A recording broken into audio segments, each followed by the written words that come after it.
In 1615, in a remote mountain dojo in feudal Japan, a master asked his student a question that would change everything.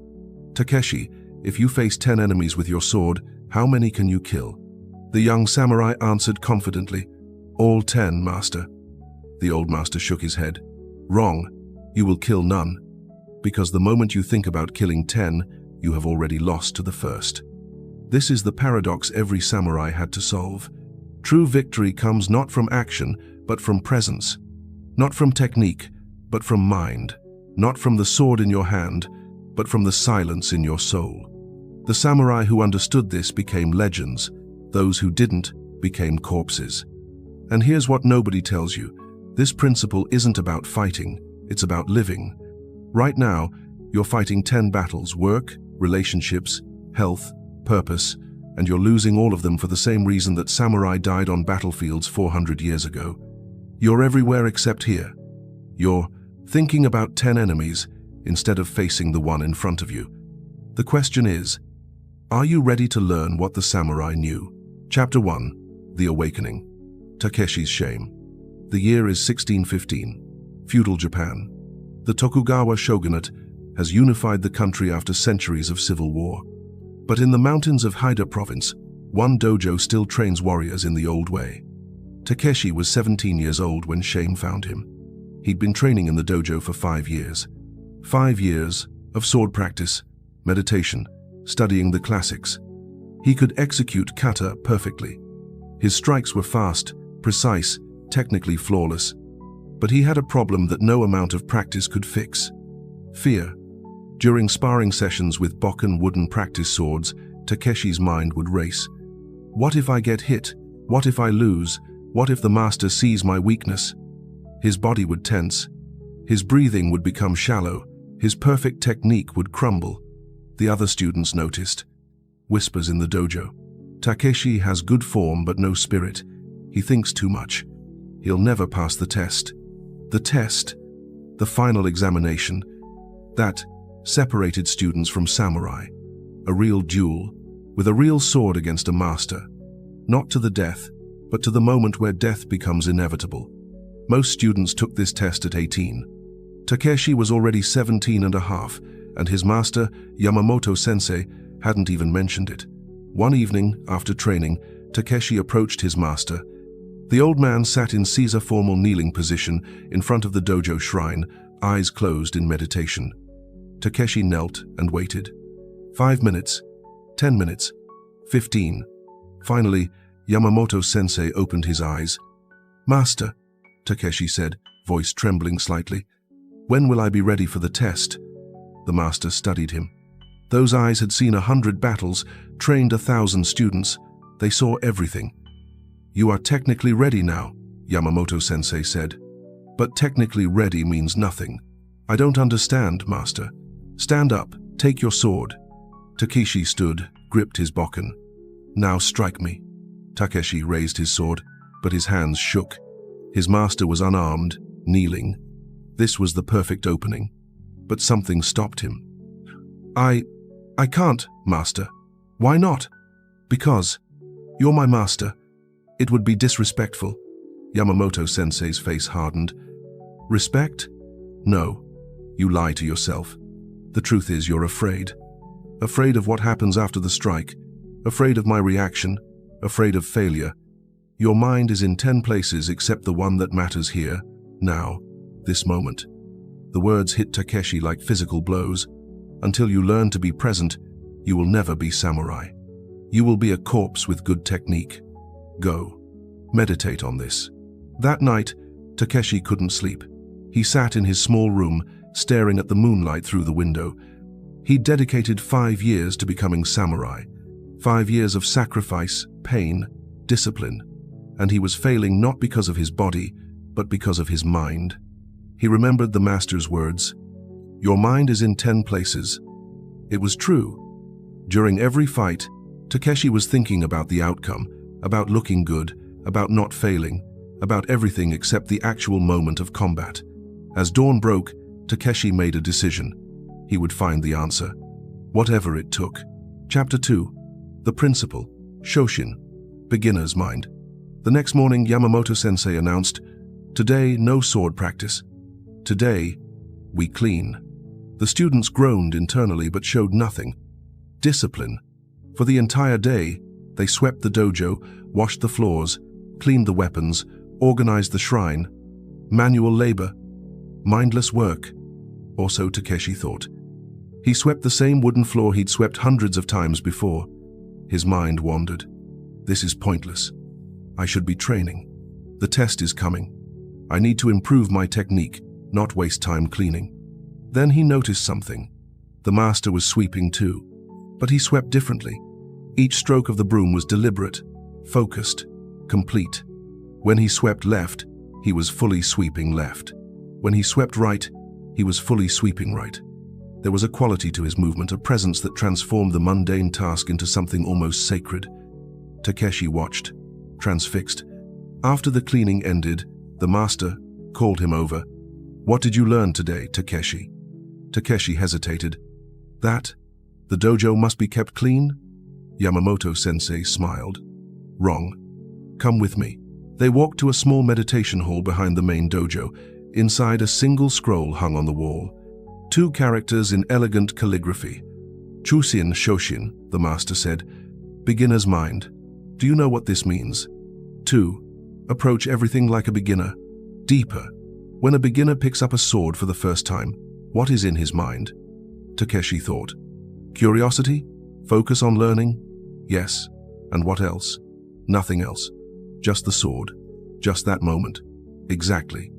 The beginner's mind is empty of expectation, empty of fear, empty of everywhere except here. The beginner doesn't think about being the best swordsman. He thinks only about this grip, this stance, this swing. The master sat in seiza. Takeshi followed. Now tell me, Takeshi, when you sweep the floor, where is your mind? Takeshi felt shame rise. Everywhere else, thinking about training, about the test, about the future. And when you fight with Bokken, the same. Thinking about outcomes, about looking good, about not failing. So you are never actually present for anything. You sweep while thinking about swords. You practice swords while thinking about tests. You are always one step away from reality. This is why you fail. The master's words were gentle but devastating. The samurai's greatest weapon is not the katana. It is presence. Zanshin, remaining awareness. Fudoshin, immovable mind. Heijoshin, ordinary mind. All of these point to the same truth. Be here, now, completely. He gestured to the scroll. Shoshin is the foundation. Empty your mind of 10,000 thoughts. Face only what is in front of you. Takeshi stared at the characters. Chusin, beginner's mind. Master, how do I practice this? Yamamoto-sensei stood. Starting tomorrow, you will train differently. Every task you do, eating, walking, sweeping, sword practice, you will do with complete attention. When you eat, you eat. When you walk, you walk. When you swing your sword, there is only the sword. Nothing else exists. For how long? Until you understand.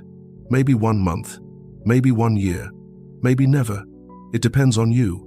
That night, Takeshi began.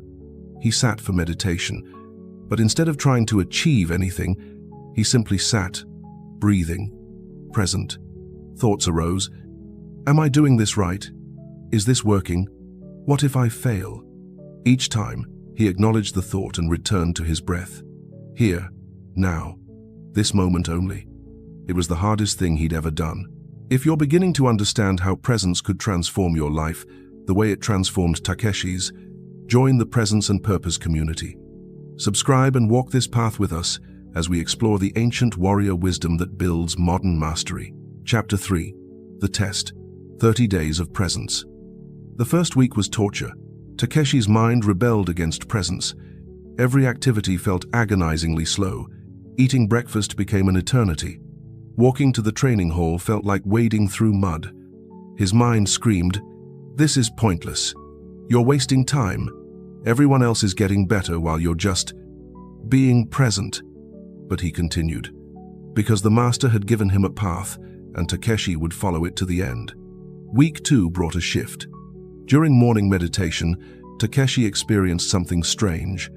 For just a few seconds, the constant chatter in his mind stopped. Not because he forced it, it just stopped.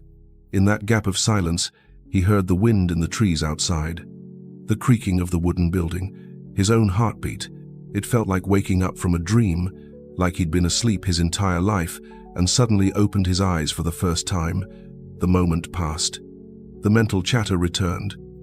But now Takeshi knew silence was possible. Presence was real. He intensified his practice. When sweeping, he became sweeping. The movement of the broom, the sound of bristles on wood, the sensation in his arms that was his entire universe. When eating, he tasted every grain of rice, chewed slowly, experienced the simple act of nourishment. When walking, each step was complete, heel to toe, weight shifting, balance adjusting. The other students thought he'd gone mad. Takeshi walks like an old man now. He eats like a monk. Has he given up on becoming samurai? But the master watched, said nothing, waited. Week 3 brought the real test. Sparring session. Takeshi faced another student, a talented fighter named Kenji who had already passed his final examination. They both held bokken. Old Takeshi would have been thinking, Kenji is better than me. What if I lose in front of everyone? I need to impress the master. New Takeshi simply stood, present, aware. Kenji attacked, a fast overhead strike, and something miraculous happened. Takeshi's body moved without thinking. He sidestepped, deflected, and countered all in one fluid motion. No thought, no hesitation, pure response. Kenji stumbled back, shocked. They reset, fought again. This time, Takeshi wasn't fighting Kenji. He was simply present with the moment. When Kenji moved, Takeshi responded, not from technique stored in memory, but from immediate awareness. It was like the fight was moving through him, not by him.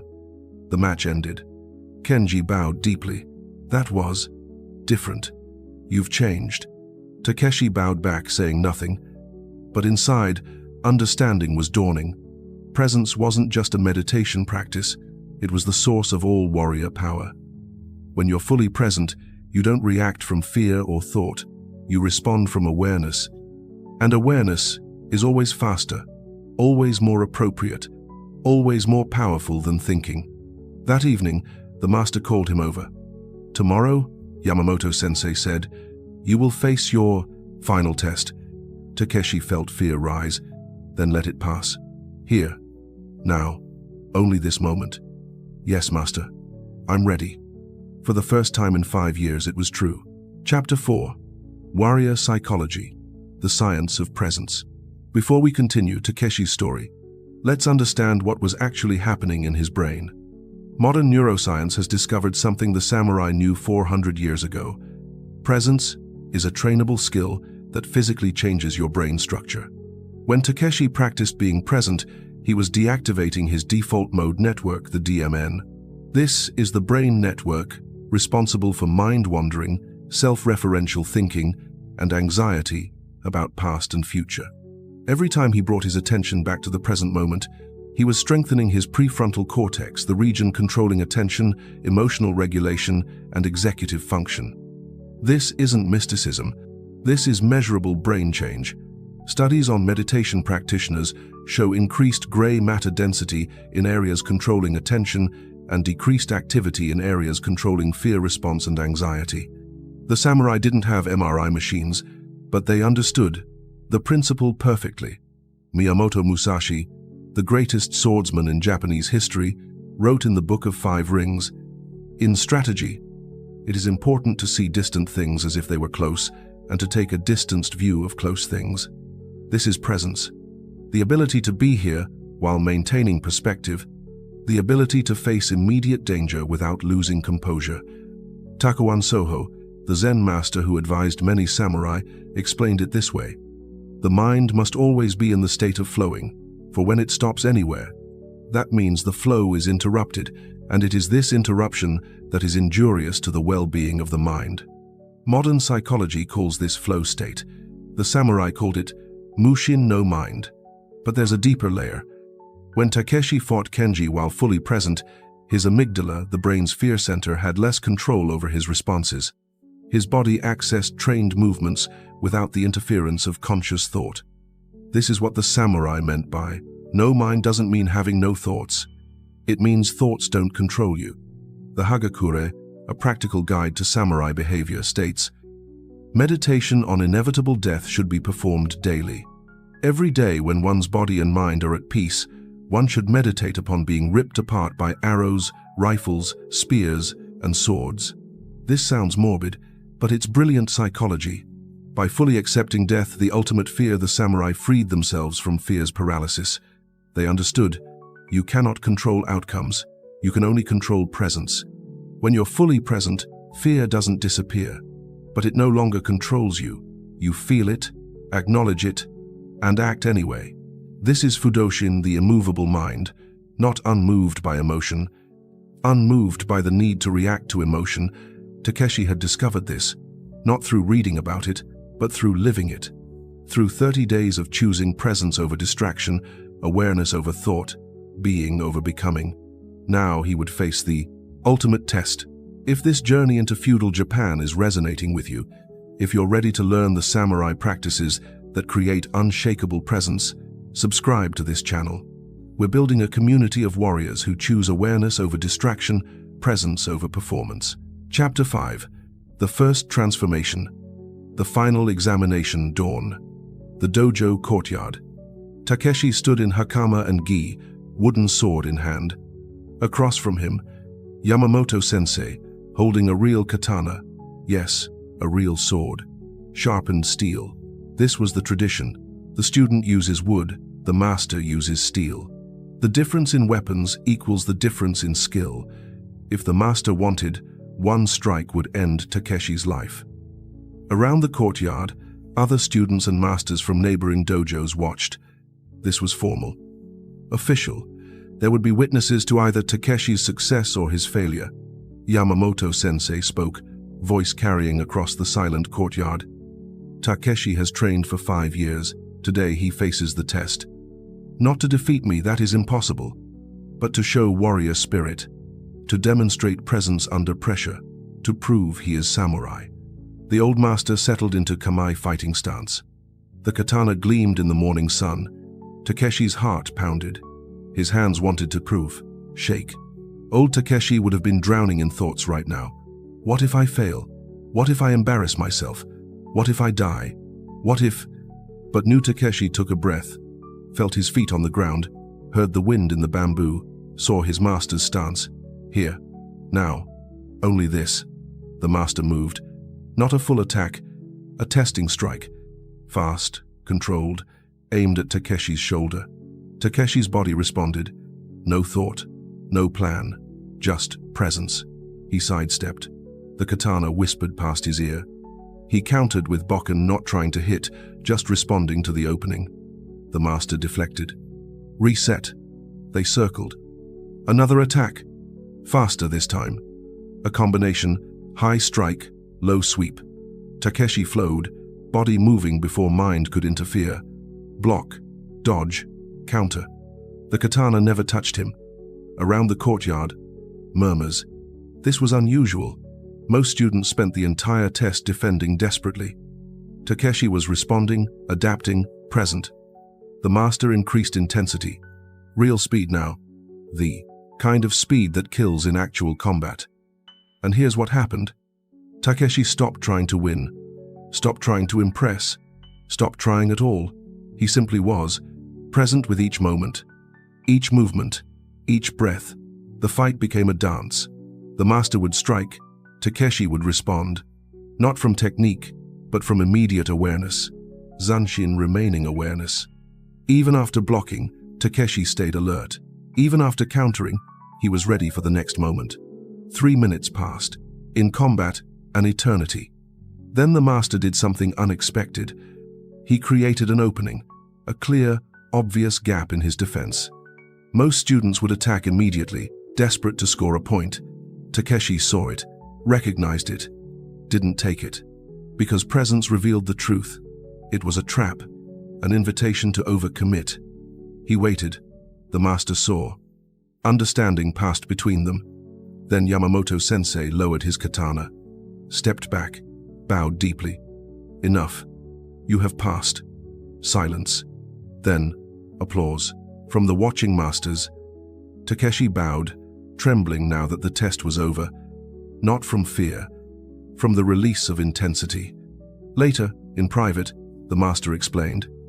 Takeshi, 5 years ago you came here wanting to be the best swordsman. Today you became something better.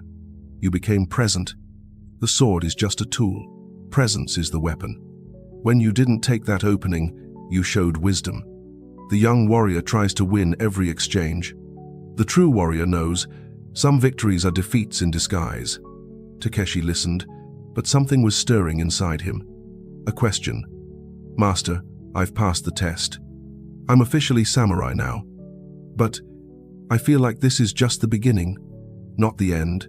Yamamoto-sensei smiled. Yes, this is the first transformation. From student to samurai. But there is a second transformation.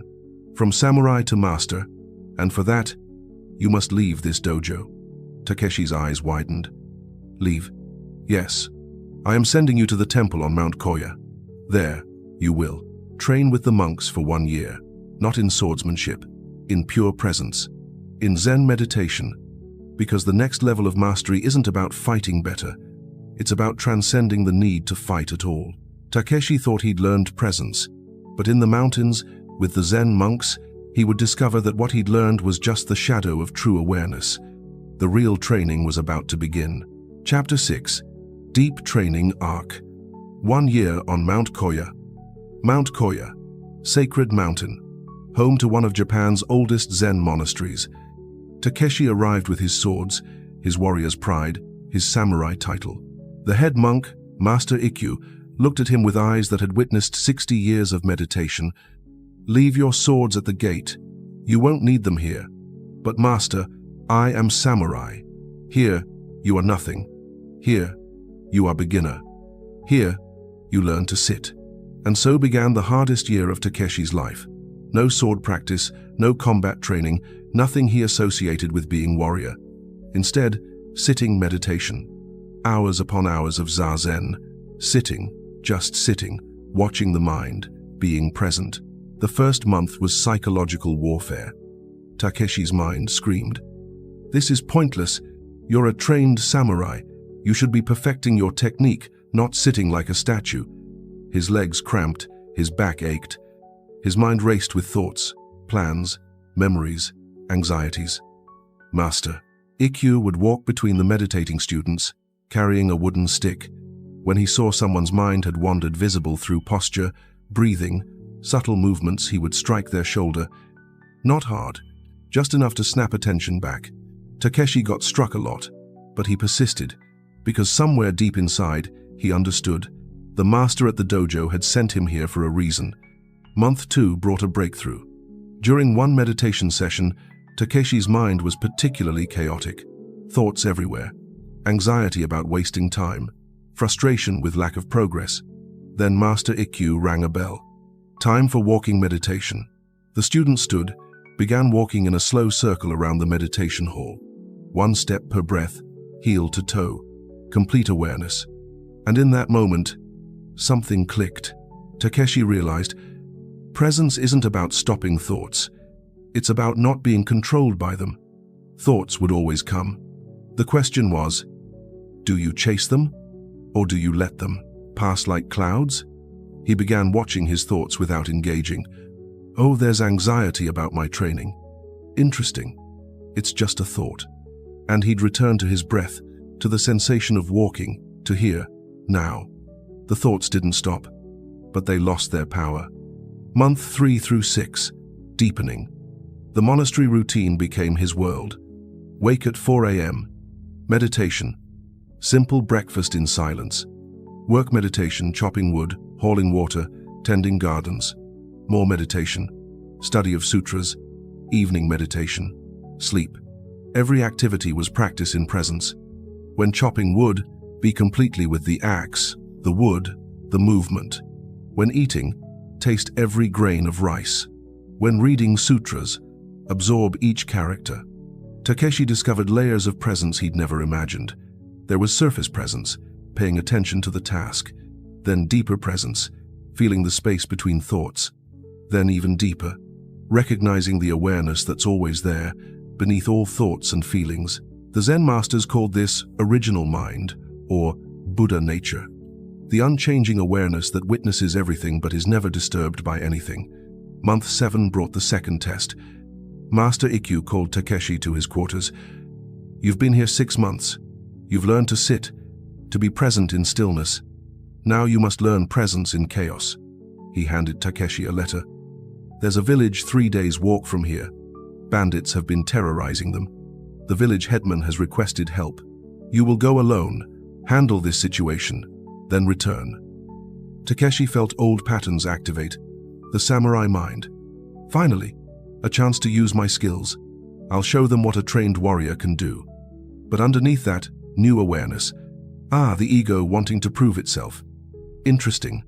He bowed. "Yes, master." As he prepared to leave, Master Ikkyu added, "Remember, Takeshi, the goal is not to defeat bandits. The goal is to maintain presence. Whatever happens, stay here, now. That is your real test." Takeshi walked for 3 days through mountain paths, each step a meditation, each breath a return to presence. He arrived at the village at sunset. Chapter 7, the final confrontation, the bandit leader. The village was small, maybe 30 families. They lived in fear. The headman explained. "A group of Ronin masterless samurai have been taking our food, our money. We're farmers, not warriors. We can't fight them." "How many?" Takeshi asked. 5, led by a man named Katsuro. He was once a respected samurai, but after his lord was killed, he turned to banditry. That night, Takeshi sat in meditation. Tomorrow, he would face the bandits, 5 trained warriors against 1. Old Takeshi would be terrified, planning strategy, worrying about death. New Takeshi sat with whatever arose. Fear came. He acknowledged it. Yes, fear is present. That's natural. But he didn't let it control him. He remembered his training. Presence. Here. Now. The outcome doesn't matter. Only this moment matters. Dawn. The bandits arrived. 5 men, rough and dangerous. Led by Katsuro, a tall man with scars and hard eyes, Takeshi walked out to meet them, unarmed. The bandits laughed. "The village hired a bodyguard? 1 samurai? Boy, go home before you get hurt." Takeshi stood in perfect presence, grounded, aware.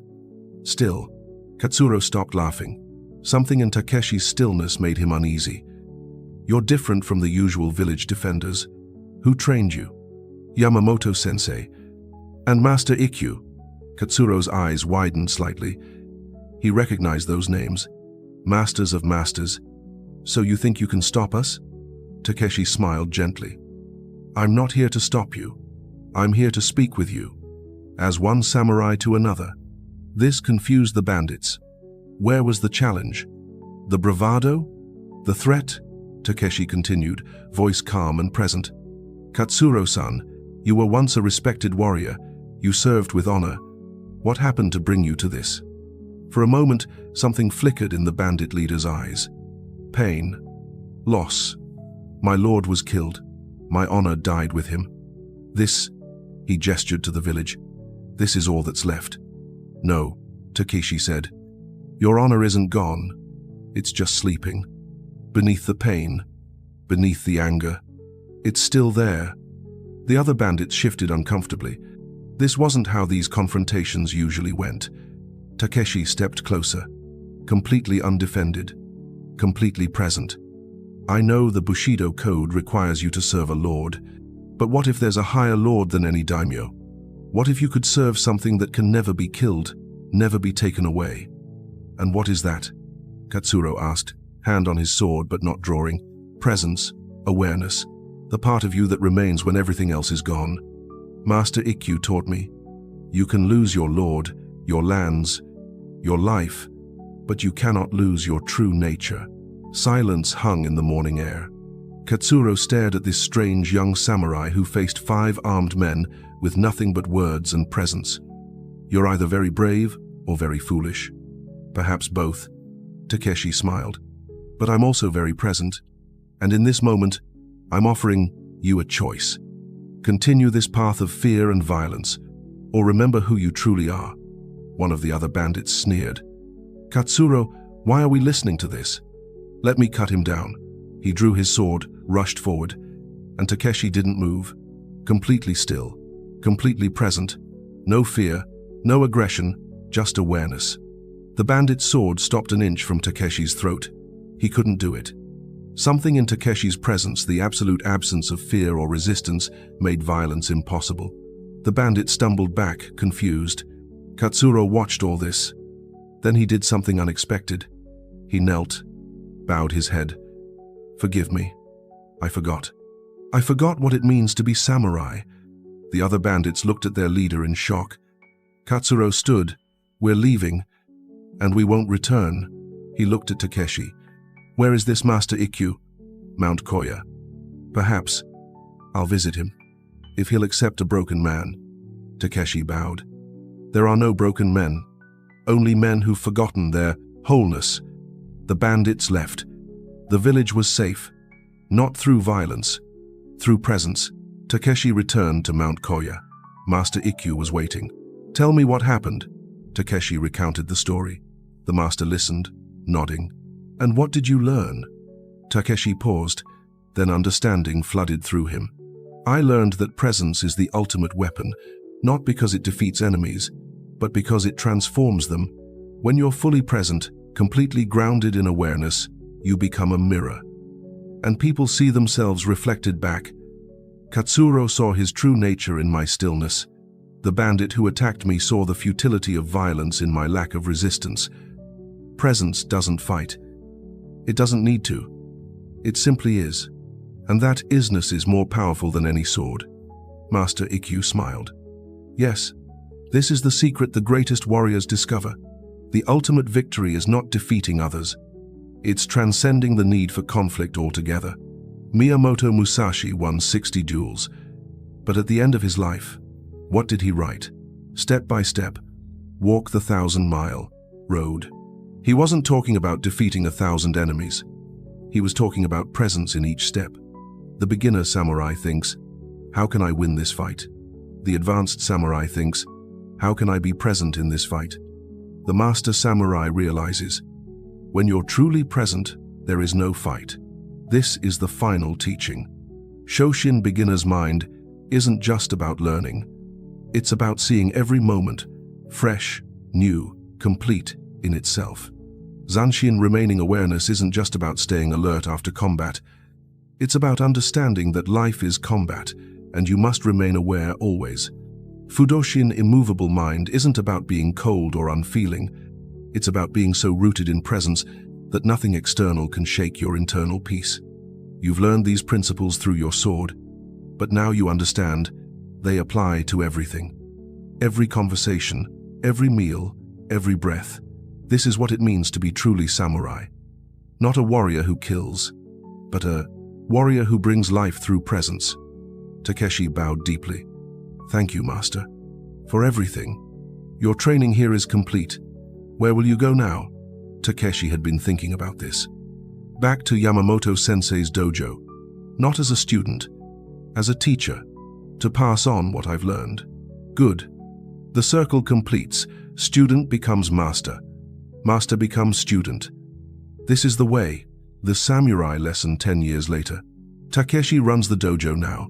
Yamamoto-sensei retired to a quiet hermitage. A new student arrives. Young, eager, technically gifted but anxious.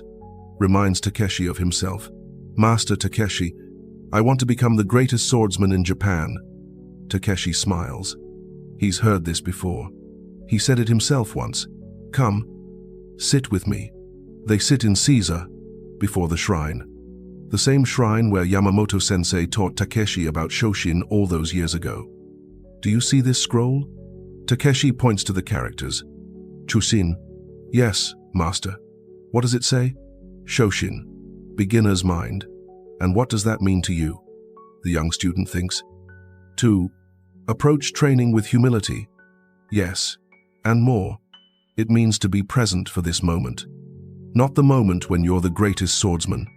This moment. Here. Now. Because I'll tell you a secret. There is no moment when you become the greatest. There is only this moment, and the next, and the next. If you can be fully present for each one, you'll discover something the greatest swordsmen know. The sword is just a tool. Presence is the weapon. And presence doesn't make you the greatest warrior. It makes you free. The young student looks confused, exactly as Takeshi once did. I don't understand, master. You will, with time and practice. Now, before we begin sword training, we'll start with something else. What's that? Takeshi hands him a broom. Sweeping. And when you sweep, just sweep. Be completely present with the broom, the floor, the movement. Can you do that? The student looks disappointed but nods. Yes, master. Takeshi watches him begin, sees the mind wandering, the impatience, the desire to be doing something important. He sees himself 10 years ago, and he smiles. The cycle continues. The teaching passes on, not through lectures, through presence, through example, through the 1,000 small moments of being completely here, now. This is the way of the samurai. Not violence, presence, not domination, awareness, not achieving, being. The path of the samurai isn't about the sword, it's about presence, about being fully here, fully alive, fully aware in each moment. If you're ready to begin this journey, to train in the ancient practices that create modern warriors, join us. Subscribe, train, transform, walk with presence, live with purpose. Become unshakable.